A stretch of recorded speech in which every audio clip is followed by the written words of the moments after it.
Yes, hello, we're talking about Mad Max again today.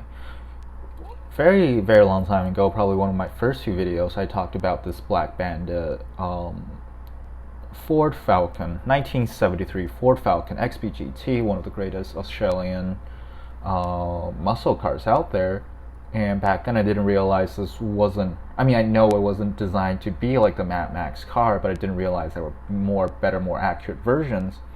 And this is from the Greenlight Hollywood series. And man, this thing is just one of my favorite cars in my collection. It's unfortunately not perfect. You can see right, give me 1 second. I need to find my toothpick, which I've been using as a pointer lately. You can see, well, you might be able to see, it's tiny. You can see this tiny speckle right here that's not painted right. That's literally the only thing I can find on this thing that's not perfect. It's incredibly good looking. Compared to like the standard one, the headlights have different colors.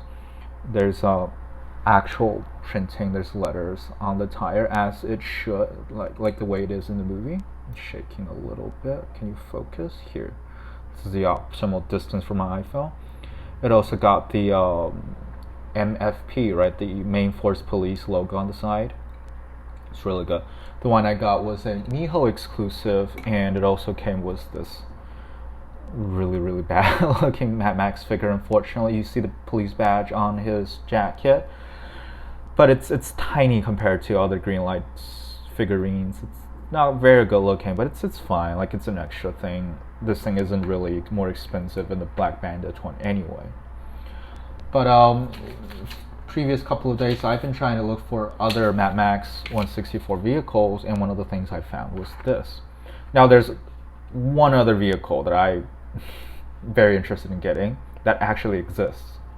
That's the Johnny Lightning Main Force Police Interceptor. I think it's an AMC. I'm not perfectly sure about that, but it's the blue and yellow version that you see at the beginning of the first Mad Max. But that thing is expensive. I see it being sold for like $40. You know, as much as I love Mad Max, I'm not willing to go that far. But another thing I found is this thing. I'm gonna try to take my camera a little bit further away. It says 17 plus Mad Max exclusive collectible vehicle, and down here you see rated M for mature, 17 plus by the ESRB, which does video games. It says Warner Brothers Games, and what is it, Avalanche Studios? Yes, this is a from the research I've done, this is a pre-order bonus from, that's also a game, oh my god, it's a GameStop exclusive pre-order bonus for the Mad Max movie, and this came out in 2015, so about 5 years ago.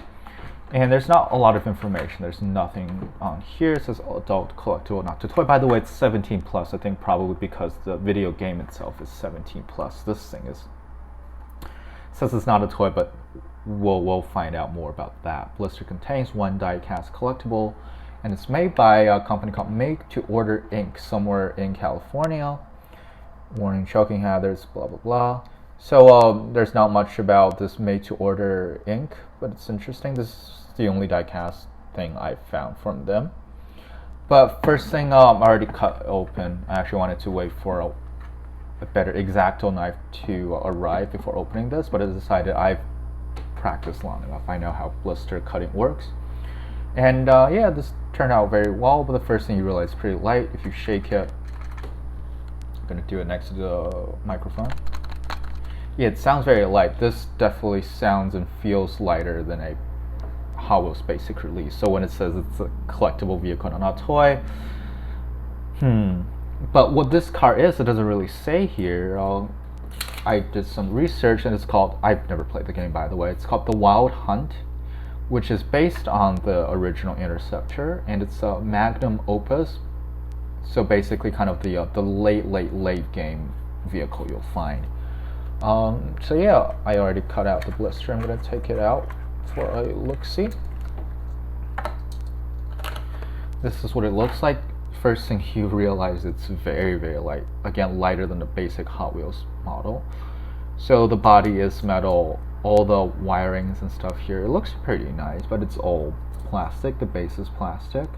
Down here it just says Warner Brothers Entertainment Incorporated. Pretty detailed base though. The wheels are, I mean, for a toy car it's okay. Yeah, you see everything is detailed, but there's literally no paint other than the basic, which is very nice looking metallic gray or silver. Um, I I've seen a few reviews, people saying like it's better to just keep it in a blister, don't take it out because the card itself isn't that great. Which is why I'm still keeping the card, you know, because it's really interesting. But I open everything up, right? That's need to open this one up as well. This one it rolls really well though. It rolls as well as a Hot Wheels model probably. Maybe not that well, but yeah.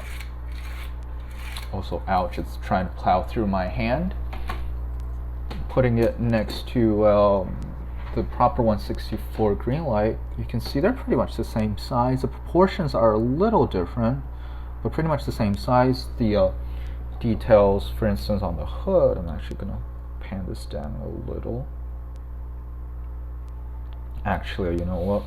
Makes more sense to do it this way, right? So the hood details that you see on the Greenlight model is pretty much on here as well. Now these things usually sell for like $10 with shipping on eBay. I got it in a lot with some like other premium Hot Wheels cars that I don't particularly care about, but I think they have value. I'm gonna use it in future trades hopefully. Let's see, I'm gonna figure out the best lighting for this, which apparently is not much lighting out. Okay, this direction is the best. You see here on the hood, the kind of details you see on the Greenlight vehicle, you see it on this thing too. It's got a completely different looking engine, and the back has been hollowed out to, I think this thing sits a second person in the game. Again, don't quote me on that. So it's very cheap. I mean, not in a necessarily in a terrible way, because it's very nicely cast. It's just very light. That's the problem. It uses a lot more plastic, but still, like everything's been die cast, it's been molded. It's really crisp, you know, like it feels light. That's literally the only thing you can complain about it. And the other thing is, oh, by the way, look, the two lights on the sides are different. This one is completely different detail than the other one, so that's really nice. But like the whole thing is nicely cast, and if you look at the interior, the steering wheel is much detailed than you will see on a Hot Wheels model. So this is pretty cool, honestly. It's not Greenlight level, but for a pretty basic vehicle, I like it genuinely, and it's definitely going to have its place in my collection. Now, one car that still, I can't believe that no company has made it yet, but I think it's the problem is the Mad Max licensing, because I barely see any Mad Max stuff. Even in the Hollywood series from Greenlight, they took care not to mention Mad Max in its name, which is interesting. But obviously it has the main Force Police, it has the Max figure, right? So I don't really know what's the problem with either Warner Brothers that made the movie, or Mad Max, or George Miller himself. And if George Miller doesn't want people to make toys out of his movies, I 100% respect that, but I would like it. But what I was trying to say is, I'm genuinely surprised nobody has made a 1/64 scale or any scale model of the war rig from Fury Road, which is, again, in my opinion, one of the greatest action movies ever made, and definitely one of the greatest action movies in the last 20 years. So whatever company that makes it in 1/64, I will buy it. Like, name your price. If it's, I know it's not gonna happen, but like if Tomica Limited Vintage makes it into like a $300 thing, I will buy it. That's how much I love the movie. That'll be awesome. But before then, those are the few we can look at, and I'll keep looking for the Johnny Lightning one. If it goes under $30, I might genuinely consider buying it, but $40, no, that's just way too much. So that's my look at the GameStop exclusive Magnum Opus Wild Hunt car from the game. It's not great, but it's pretty cool. And if you're talented in like paintings and stuff, you can easily make this thing look awesome, I'm sure. So that's it. Thank you for watching.